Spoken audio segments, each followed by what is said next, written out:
The CEO of an overseas-owned election software company that has a contract with the Electoral Commission of Queensland has been arrested on suspicion of putting American polling booth worker data onto Chinese servers is extremely alarming. Eugene Yu, the founder and CEO of Konnech Inc., the foreign company that fully owns the Australian subsidiary Konnech Australia, will face the US justice system and they will determine the facts of the allegations originating from LA County.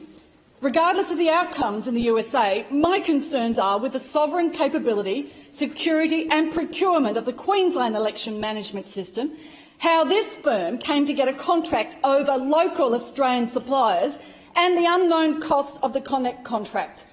Extremely serious questions still need to be answered by the Queensland Government and ECQ about the Konnech contract, which involves sensitive software used to manage Queensland elections, particularly the personal data of election workers.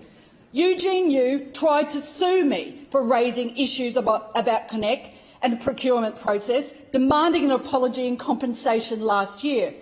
I have refused to do so, and I consider the questions I've been raising about our election system and how it's managed and the procurement process to award Konnech this contract are more than reasonable and in the public interest.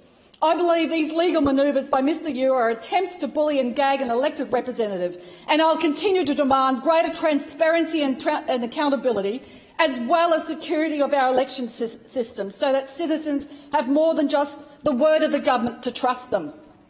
It's on the public record that Konnech's EMS, the election management system, which deals with things such as the election, the data of polling booth workers, wasn't ready in time for the local government election 2020 because of problems. It was running late, and the Queensland Chief Customer and Digital Officer Chris Fechner said in a written submission to a parliamentary committee, I quote, "The delivery of the project was further impacted in the final development of bug-fixing stages during January and February 2020, as most of the coding resources were based in Wuhan, China, and were negatively impacted by the COVID-19 lockdown." End quote. You wouldn't believe it, but it's the truth. It's on the parliamentary record. When the Attorney-General Shannon Fenneman was asked about this issue on October 6, 2022, after the arrest of Mr Yu in the USA, she said there's no evidence of a data breach in relation to Queensland electoral data, and I table a transcript of her media statement or media interview. I believe the Attorney-General needs to provide further clarity that she's talking about all the data, not just the electoral roll, because the election management system deals with polling booth workers. We need to know it's safe, it's secure, and there's independent checks on this and not just the word of the government. And how much has Konnech been paid? It's all commercial and confidence. We should know.